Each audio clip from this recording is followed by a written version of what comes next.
My wife thought she could push me into an open marriage, convinced I'd just go along with it. She had no idea I was planning my own exit, and by the time she realized what she'd lost, it was already too late. I couldn't stop wondering if there was something, anything, I could have done differently to prevent all of this. How do you explain to a grown adult that their choices can destroy everything they cherish? You can't force someone to see reason.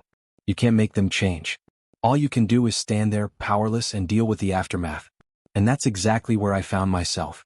My wife, the woman who once seemed so loving and devoted, thought this was some kind of challenge, a test of our love, a way to prove how strong our bond truly was. But to me it was the opposite.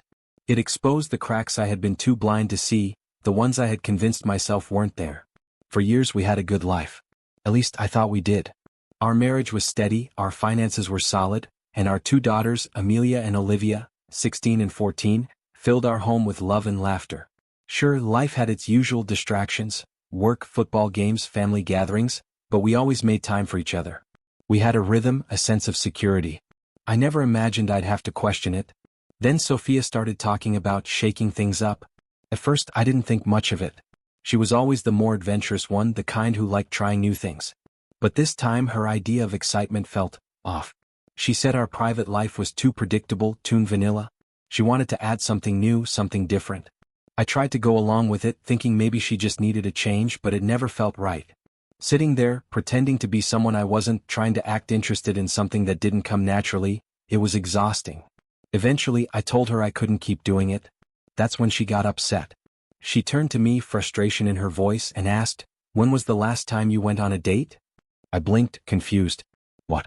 "We just went to that Italian place last Friday, the one you've been wanting to try. Then we went to the movies after. Your mom stayed with the kids, remember?" She shook her head. "No, I mean when was the last time you went out with someone else?" My stomach dropped. I laughed it off at first, thinking she was joking. "Sophia, I've been married to you for 17 years. What kind of question is that?" She shrugged. "I was just curious if you've ever thought about dating someone else." I stared at her, trying to read her expression. "No, of course not. Have you?" She immediately said no, reminding me how upset she was years ago when I went out for coffee with Tara, an old friend, even though nothing ever happened. Back then, exclusivity meant everything to her. That's what she said. That's what she made clear. I agreed. If I ever felt differently, I wouldn't have married you. Marriage meant no dating others. That was the whole point. She let it go, or at least I thought she did. I didn't hear a word about it again for a month. Then, one Friday night, after an evening just the two of us, no distractions, no arguments, she suddenly hit me with another question. "Would you be jealous if I danced with another man?" Something in her tone told me this wasn't just idle curiosity. I tried to joke my way out of it, saying, "Well, if it's your brother, I think I can handle that." But Sophia didn't laugh.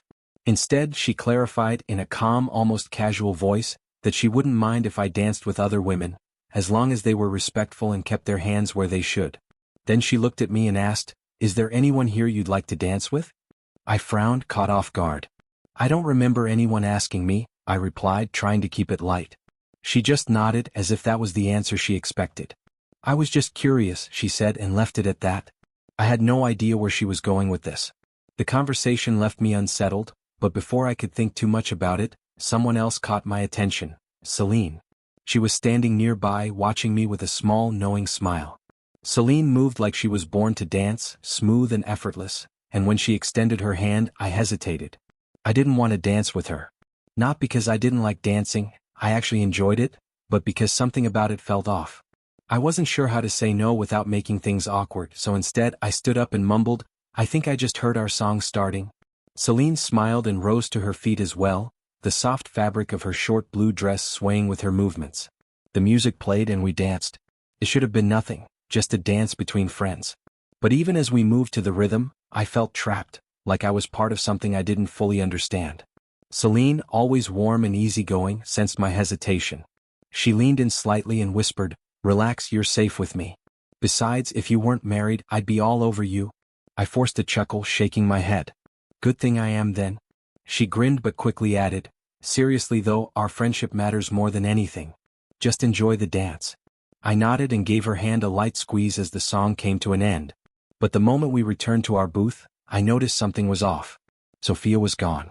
Scanning the room, I finally spotted her across the dance floor, laughing, her black and white dress flowing as she leaned in close to someone else. And that's when it hit me. This was a setup. The strange questions, the sudden interest in me dancing with someone else, it all led up to this moment. I turned to Celine, my voice low. We're being played? She looked uncertain. You're just going to leave her here like that? Yes, I said firmly. Celine hesitated, guilt flickering in her eyes. I'm sorry. I didn't know she was trying to push you into something. I sighed, rubbing a hand over my face. I'm not happy about being manipulated either. She hesitated for a moment before finally asking, Can I get a ride back to your place to grab my car?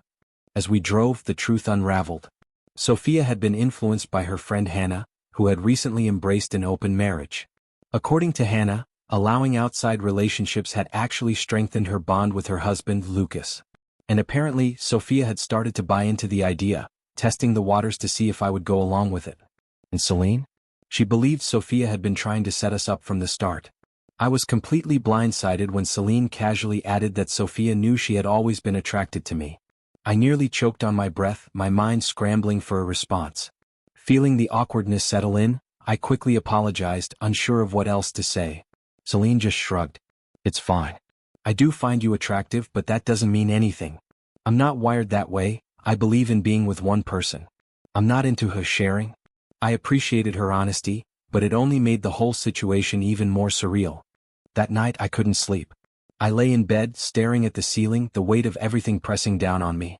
Sophia, on the other hand, was restless. She kept shifting, tapping her fingers against the blanket, then whispering something I couldn't quite make out. It was like she was testing the waters, trying to get me to engage. For 10 minutes, the tapping and whispering continued. I just lay there, pretending to be asleep, hoping she'd give up. By morning, I tried to slip out before she woke up, but I wasn't fast enough. As I was packing my briefcase, she came storming downstairs, eyes flashing with anger. What is wrong with you? She snapped. I turned to her, feeling the frustration I had bottled up all night finally crack through. Maybe you should ask yourself that question. Her voice shot up. What is that supposed to mean? I slammed my briefcase shut and shook my head. You know exactly what it means, Sophia. Later that day when I got home from work, she was waiting. The smell of fresh-baked cookies filled the air. On the coffee table there was a plate of oatmeal cookies with chocolate chips and M&Ms. My favorite. A cup of coffee sat beside them. She was sitting on the couch, looking calm, collected. When I walked in, she stood up, hugged me briefly, kissed my cheek like everything was normal, and then sat back down, motioning for me to join her. I didn't. Instead, I folded my arms and met her gaze. I'm upset about what happened last night. Sophia sighed, staring down at the cookies. I know. No, I don't think you do. I took a step closer. It wasn't just hurtful to me, it was embarrassing, for both of us. And it was completely disrespectful to Celine, who, by the way, is supposed to be your friend. Sophia avoided my eyes, mumbling an apology, but it felt hollow. I wasn't about to let her off the hook. What were you thinking? She hesitated before finally saying, I was just exploring an idea. An idea? I scoffed.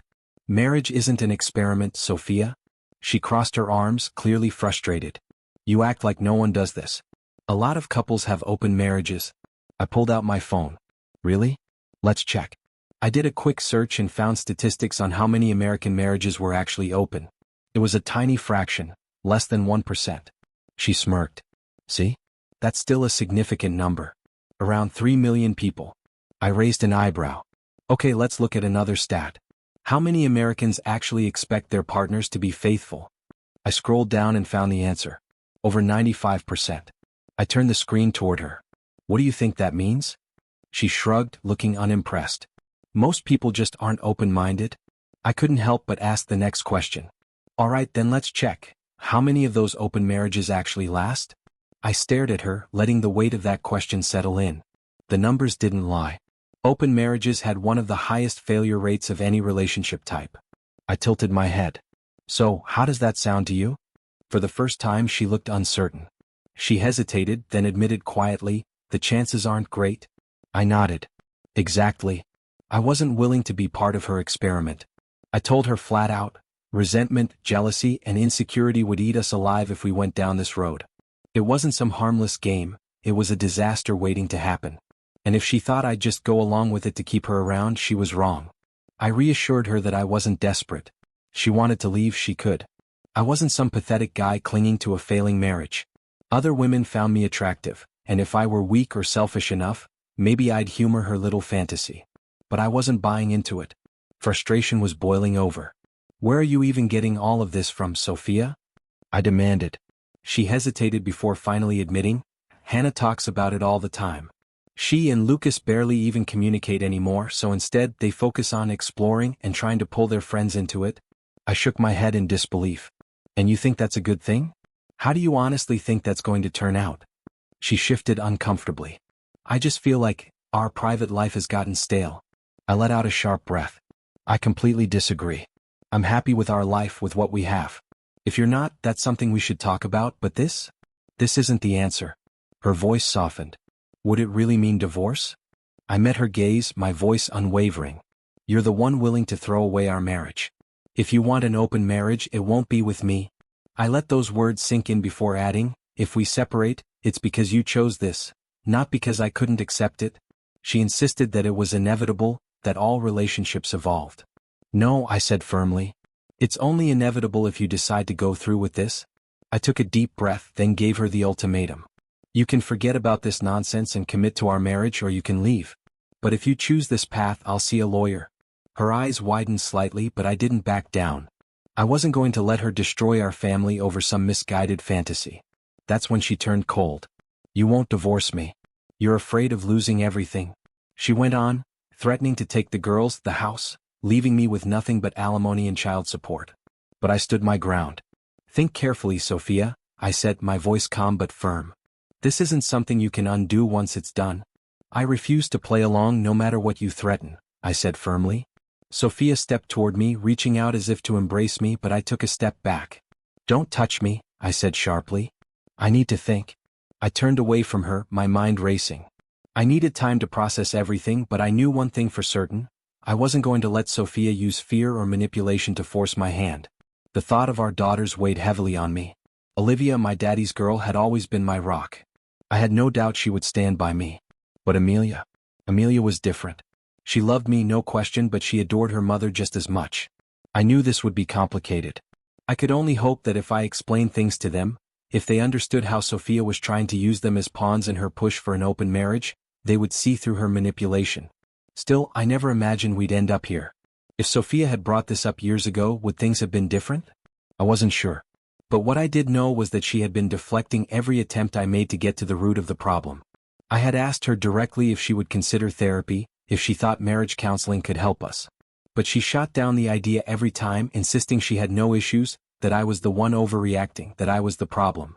And yet here we were. She kept insisting she wasn't planning anything, just that she wanted to keep the option open. I pressed her on the contradiction. "Do you hear yourself, Sophia? If this was just some abstract thought, why push so hard for it? I've had plenty of opportunities to cheat over the years. I never did because I made a choice to stay faithful, to honor our vows. Commitment isn't about keeping your options open. It's about closing the door to everything else and choosing each other. Every single day." She had no answer for that. Instead, she stormed off, slamming the bedroom door behind her. I let out a slow breath, exhaustion settling in. I wasn't sure what was left to say. As I climbed the stairs to check on the girls, I heard it, a faint gasp, a muffled sob. They had been listening.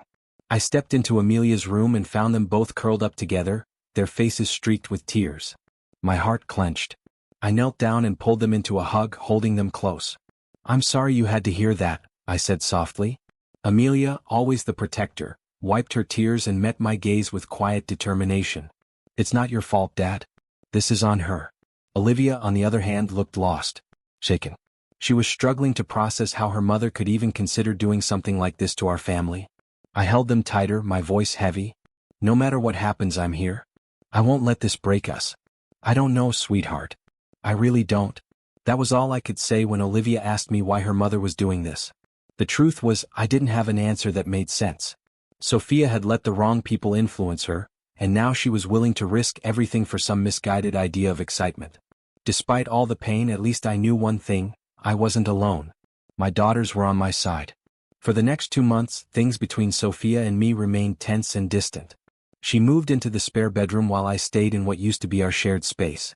Every time I tried to talk to her, to reason with her, the conversations went nowhere. She had made up her mind and nothing I said was going to change that. Then one day she dropped something on me that left me speechless. "I'm going out with Brandon Hayes on Friday night," she announced. "You should come." I stared at her, unsure if I had heard correctly. "You want me to come along?" She nodded almost smugly. "It'll be fun. Just clubbing with Brandon. You should give it a chance." I was done trying to talk sense into her. She wanted to play games, fine. I would play along. That night, I called Celine and told her everything. She was furious. "She's really doing this? She's actually going through with it?" "I guess so." Celine swore she would confront Sophia herself, but I stopped her.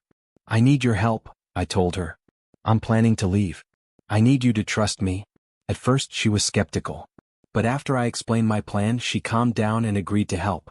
I was going to pretend to go along with Sophia's plan, make her think I was accepting it.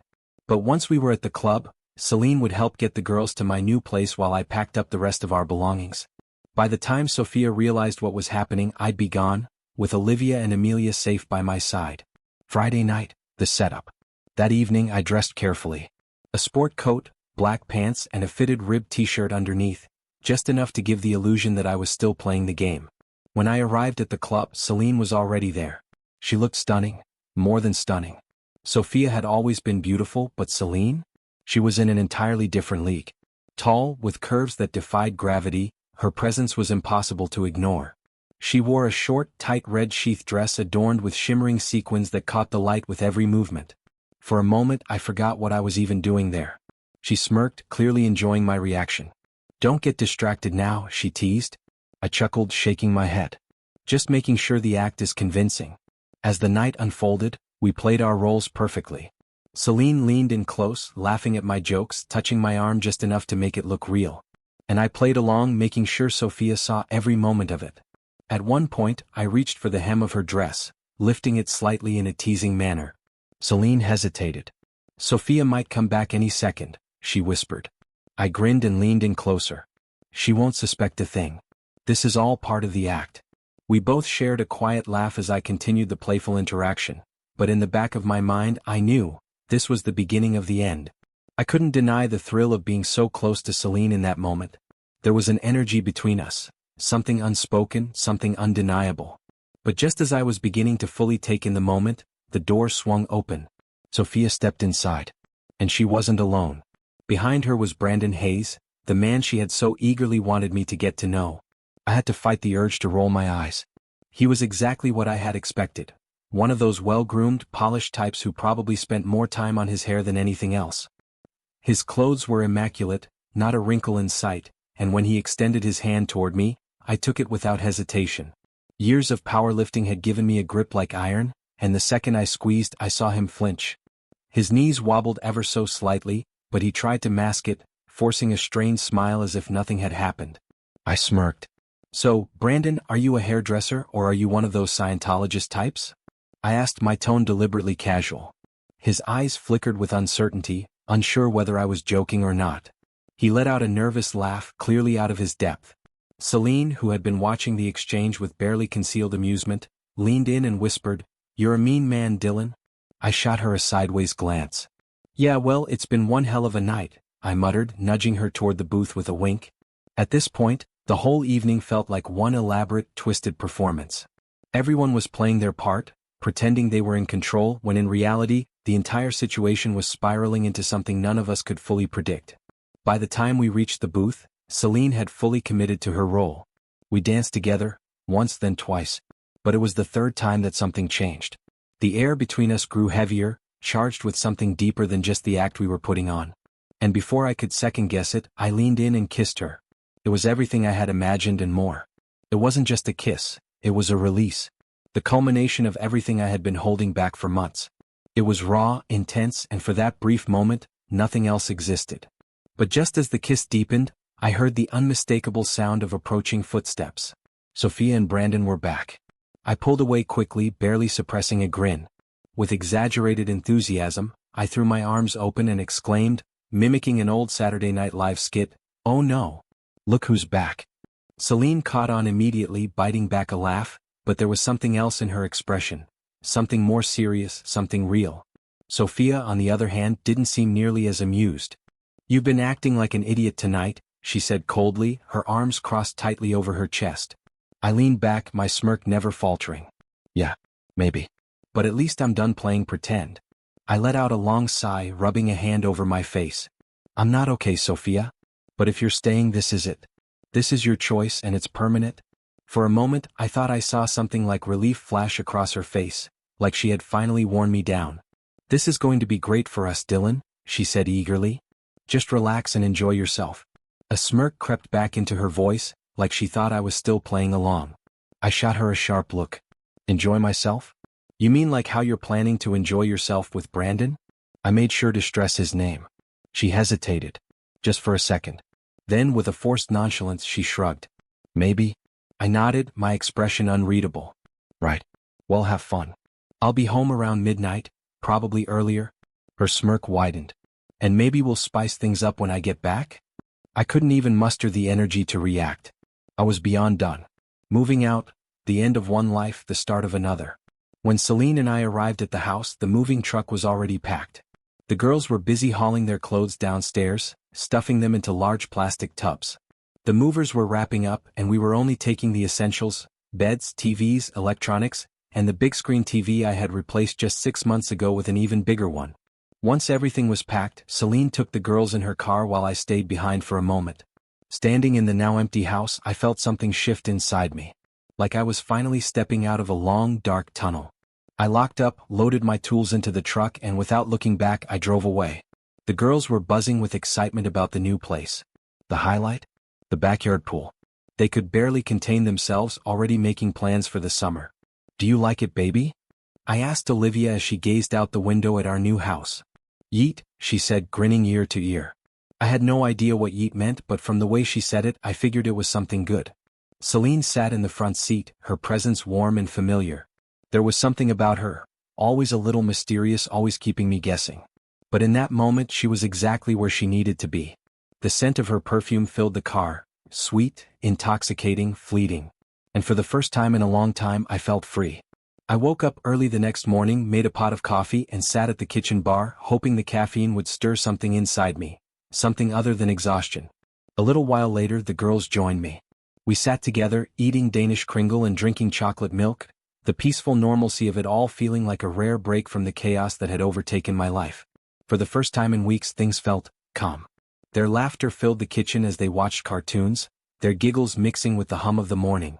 By noon they were outside in the pool, splashing around in their little bikinis, soaking in the warm summer sun. The world felt still, like life had pressed pause. Sophia, however, was far from still. I knew she had probably reported the truck stolen or, at the very least, assumed I had taken it. But without it, she was left with one tool to track us down: technology. Her messages flooded our inboxes.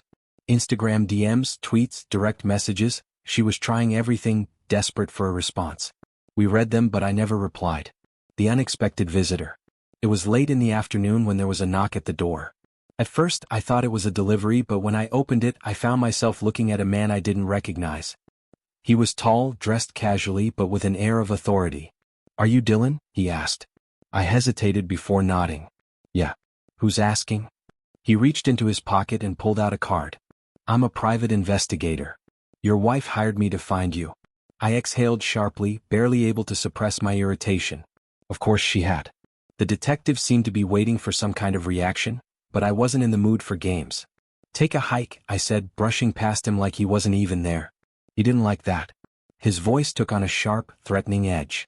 "You don't want to make this harder on yourself?" I stopped and turned back to face him, my patience wearing thin. Harder? Harder than what?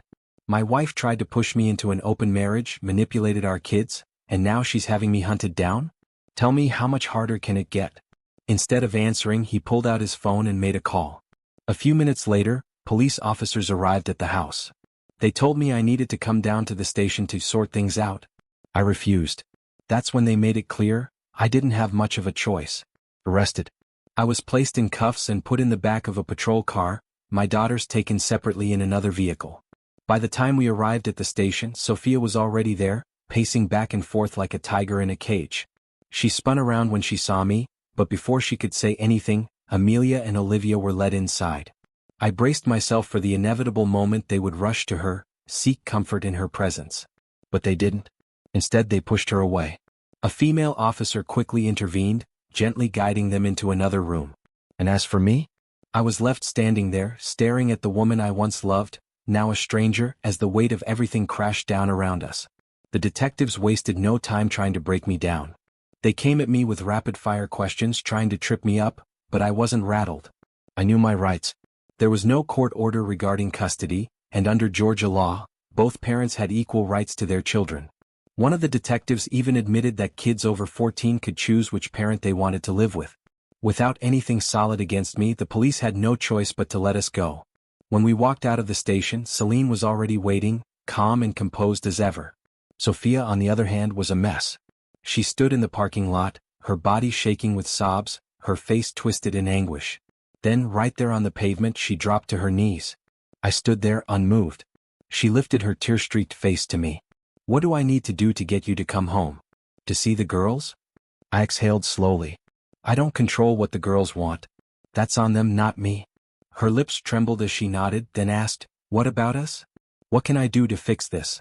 I gave her the only answer I could. "File for divorce." Her face crumpled. "I don't want a divorce, Dylan. I just want you to come home." But I had already made my decision. "I am home," I told her. "I don't live with you anymore." Her eyes welled with fresh tears as she whispered, "I'm sorry. It was a mistake to push you into this. I thought." Her voice broke, and then just as quickly her sorrow turned to anger. Her expression twisted with frustration as she lashed out. "You're a fool, Dylan. You took all our money. You sold the business and emptied our accounts. What did you do with it, huh?" I took a deep breath, keeping my voice even. "I sold the business at a loss, Sophia. I didn't take anything I wasn't entitled to." I paused, letting my next words sink in. "And I don't have a single cent of it left." Confusion flickered across her face.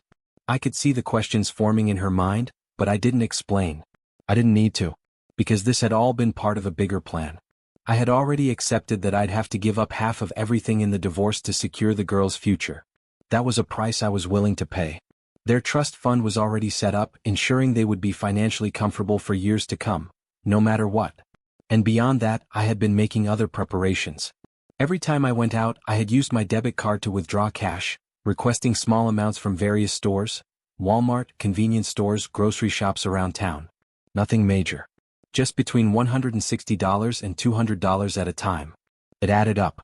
Sophia thought she had left me with nothing, thought she still had the upper hand. But she had no idea. And then came the final blow. I smiled coldly. I'd love to see how his wife reacts to all of this. Sophia's eyes widened in shock, her body stiffening. "What? You heard me," I said. She froze, her mind scrambling for an explanation. I didn't know he was married," she stammered. I raised an eyebrow. "Is that so? How convenient." Her face paled. I let out a dry chuckle. "I told you to move on, Sophia. You should have listened." My voice hardened as I looked her in the eye. "File for divorce, Sophia?" Her hands trembled as she stood in the doorway, wringing them together, her whole body radiating desperation. Tears streamed down her face, her voice cracking as she pleaded, "Please just come home. For the girls. I love you. I miss you." I stood there, unmoving. Her words hung heavy in the air, but I felt nothing anymore. After a long silence, she finally turned and walked away, her shoulders shaking with quiet sobs. A mother's rejection. A few weeks later, there was a knock at the door. Amelia answered, and there stood Sophia, holding a bag of groceries, a hopeful smile on her face. She tried to pull Amelia into a hug, but Amelia immediately stiff-armed her, stepping back. Sophia forced a smile and greeted me softly. "Hey, baby." But Amelia had already turned away. "Dad," she called, ignoring her mother completely. Sophia's face fell. "Amelia, please," she started, her voice pleading. "I love you. I miss you. I just want to." "I don't want to hear it," Amelia snapped, her voice cold and sharp. "Stay away." Sophia's lip trembled, but she had no response. Upstairs, Olivia had been listening. When I went to check on them, she was curled up on her bed, arms wrapped around her knees. Her voice was small but heavy with anger. "She ruined everything," Olivia whispered. And I had no words to argue. The slow, painful end. As the weeks stretched into months, Sophia continued to show up. About once a week, she would knock on the door, trying to see the girls, trying to convince me to talk. But each time, Amelia and Olivia rejected her more forcefully. She still hadn't filed for divorce, clinging to the belief that she could somehow convince me to come back. That if she just waited long enough I'd change my mind. But I never did. 6 months later I took matters into my own hands. I filed for divorce. The day the papers were signed I saw the look in her eyes, the weight of finality finally sinking in. She had spent all this time convincing herself that there was still a way back, that I was just being stubborn, that eventually, things would return to the way they were. But now reality had finally hit her. The court granted her visitation rights, but the damage had already been done. The girls wanted nothing to do with her. And as I walked out of that courthouse I felt it, freedom. Not just from my marriage but from the weight of everything she had tried to turn my life into. And for the first time in a long, long time, I could finally breathe.